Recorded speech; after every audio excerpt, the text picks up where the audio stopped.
బీసీలకు 42% రిజర్వేషన్ కోసం BC JAC చేపట్టిన బంద్ టేకుమట్ల మండలంలో ప్రశాంతంగా కొనసాగింది. బీసీ బంద్ కు బీఆర్ఎస్ టేకుమట్ల మండల నాయకులు మద్దతు తెలిపారు. బీసీలకు 42% రిజర్వేషన్లు అమలు చేయాలని నినాదాలు చేశారు.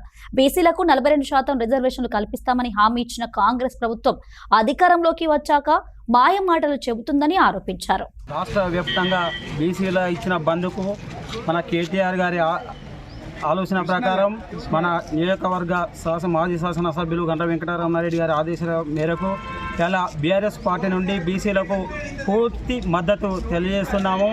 ఈరోజు కాంగ్రెస్ ప్రభుత్వం వచ్చి బీసీలకు 42% ఇస్తానని చెప్పి మాయా మాటలు చెప్పి ఇలా బీసీలందరినీ మోసం చేస్తున్నది.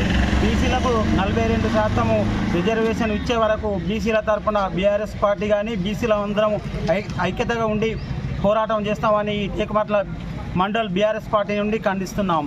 అదేవిధంగా టేకుమట్ల కాంగ్రెస్ పార్టీ మండల అధ్యక్షుడు కోటగిరి సతీష్ ఆధ్వర్యంలో మానవాహారం నిర్వహించి బీసీలకు 42% రిజర్వేషన్లు కల్పించాలని చేపట్టిన బంద్కు మద్దతు తెలుపుతూ మానవాహారం నిర్వహించారు.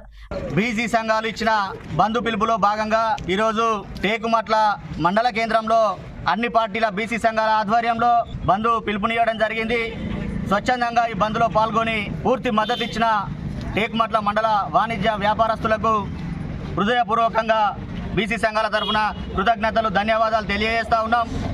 ఈ బంద్కు మద్దతు ఇచ్చిన అన్ని బీసీ కుల సంఘాలకు అన్ని రాజకీయ పార్టీలకు హృదయపూర్వకంగా ధన్యవాదాలు తెలియజేస్తా ఉన్నాం. బీసీల రాజ్యాధికారమే ధ్యేయంగా 42% రిజర్వేషన్లు కల్పించాలని నినాదాలు చేశారు.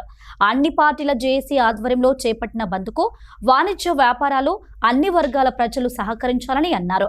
బీసీల హక్కులు సాధించేంత వరకు అందరూ ఐక్యంగా ఉండాలని కోరారు.